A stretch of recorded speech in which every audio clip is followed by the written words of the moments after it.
Olá pessoal, estou aqui com vocês para mais uma aula da nossa física e hoje nós vamos começar com uma pergunta para a gente refletir até o final dessa aula. A força de atrito é uma força que somente oferece resistência a um movimento ou essa força pode também ser uma força motriz, uma força que movimenta um corpo? Então até o final da aula vocês vão pensando para a gente poder chegar a uma conclusão óbvia sobre esse assunto. Hoje a gente vai falar então do atrito e para falar sobre o atrito nós devemos lembrar que esse atrito depende, está vinculado ao estado de aspereza ou rugosidade de duas superfícies que estão em contato. Para isso nós vamos a um visual e você vai perceber a diferença entre o atrito na sua fase estática, na sua fase cinética e na sua fase de iminência de movimento.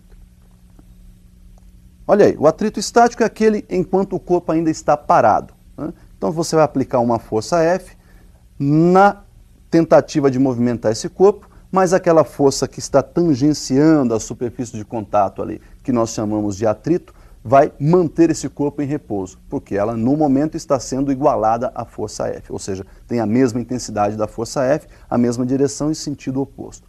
Perceba que se você for aumentando essa força F, esse atrito também vai aumentando na mesma intensidade, até que chega um momento em que ele vai atingir um valor máximo.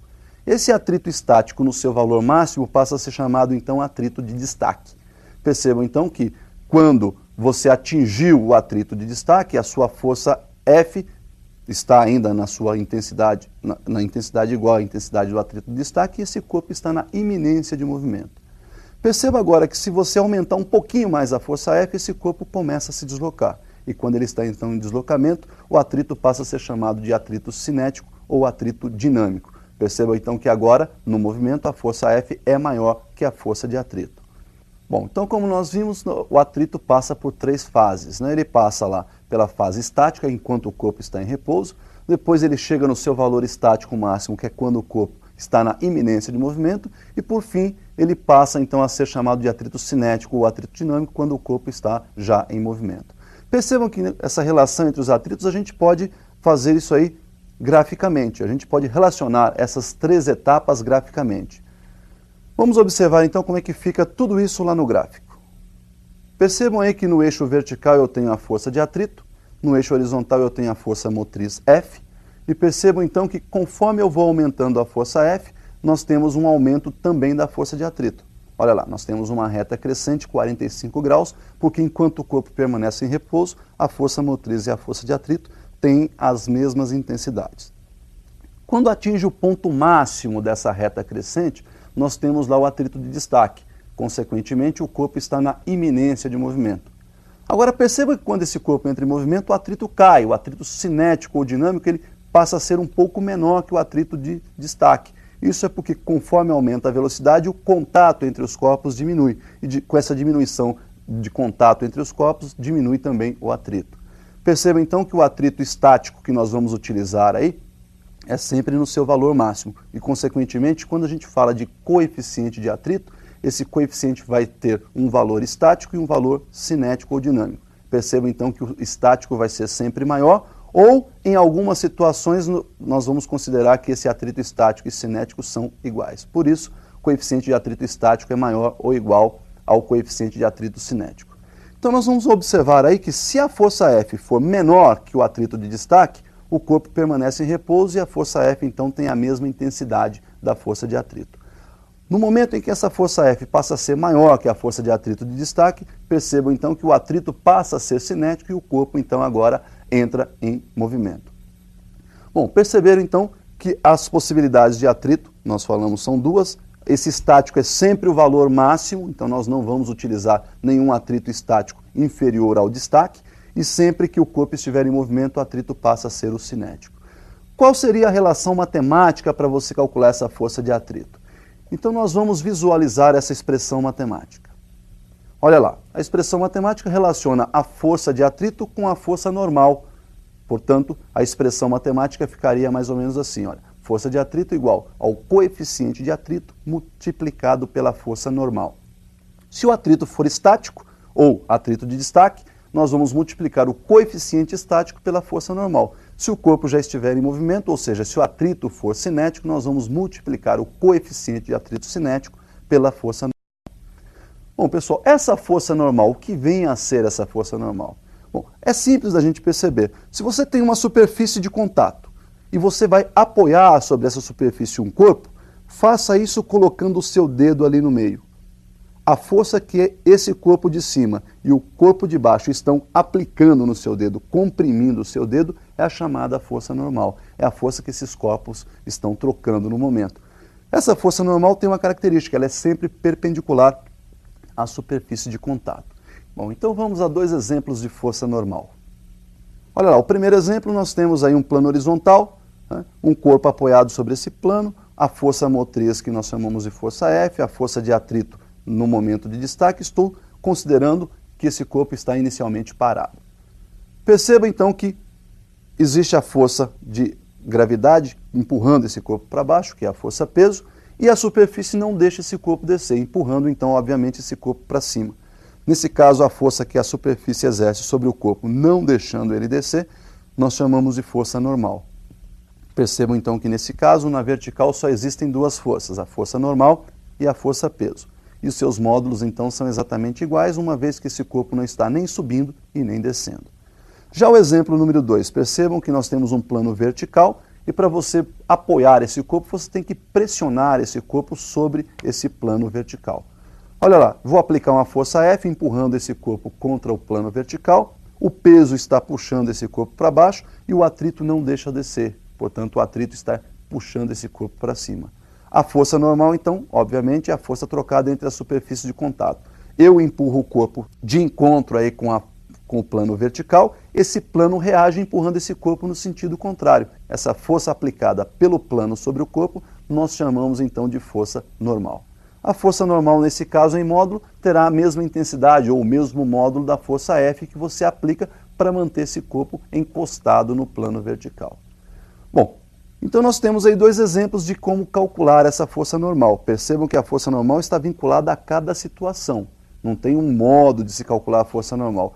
Ela vai variar conforme variam as situações.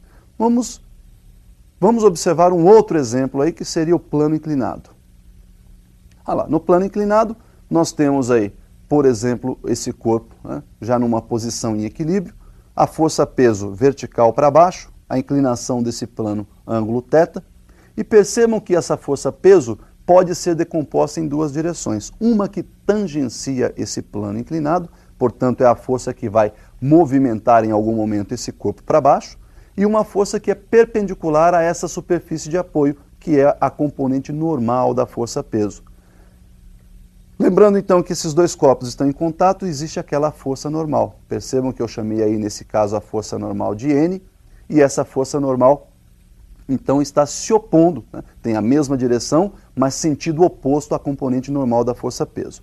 Para você desmembrar essa força peso e calcular aí as componentes tangencial e as componentes normal, você vai usar lá o seno e o cosseno, né? Para você calcular então o cateto adjacente ao ângulo θ, que é a componente normal desse peso, Pn, é só multiplicar a hipotenusa, que é o P, pelo cosseno de θ. E para você calcular o cateto oposto, que é a componente tangencial, portanto o PT, é só multiplicar a hipotenusa, que é o P, pelo seno de θ. Bom, perceberam então aí que no plano inclinado você tem que fazer uma decomposição de vetores. Bom, mas nesse mesmo plano inclinado nós temos duas situações diferentes. O corpo pode estar em repouso e pode estar em movimento. Então vamos analisar o chamado ângulo crítico. Nós temos então o ângulo crítico de atrito quando o corpo está na iminência de movimento. Portanto, nós temos aí o corpo apoiado num plano, o atrito atuante aí é o atrito de destaque, então nós temos lá o PT que vai puxar esse corpo para o movimento e a força de atrito de destaque que é quem vai segurar esse corpo na posição. Percebam que o PT e a força de atrito de destaque nesse momento são exatamente iguais. Substituindo então o PT por P seno θ, como nós vimos na tela ou no visual anterior, e a força de atrito pela sua expressão matemática coeficiente vezes força normal, na igualdade P seno θ igual coeficiente vezes força normal. Uma vez que você lembrou aí que a força normal ou a componente normal aí está igualada, né, à nossa componente normal do peso, ou seja, a força normal e o peso normal têm módulos iguais, eu vou então substituir a normal por P cosseno θ. nós temos então que P seno θ é igual ao coeficiente estático multiplicado por P cosseno θ. Perceba que o P aparece dos dois lados, dividindo a equação toda, membro a membro, por P, nós temos então que o seno de θ é igual a coeficiente, né, vezes o cosseno de θ. Nós vamos dividir os dois lados por cosseno, nós temos então que o coeficiente é seno de θ sobre cosseno θ e, consequentemente, o coeficiente aí seria a tangente do ângulo θ. Então nós vimos aí o ângulo crítico, né, de atrito quando o corpo está na iminência de movimento. E quando esse corpo começa a se movimentar com velocidade constante? Então vamos ao novo visual.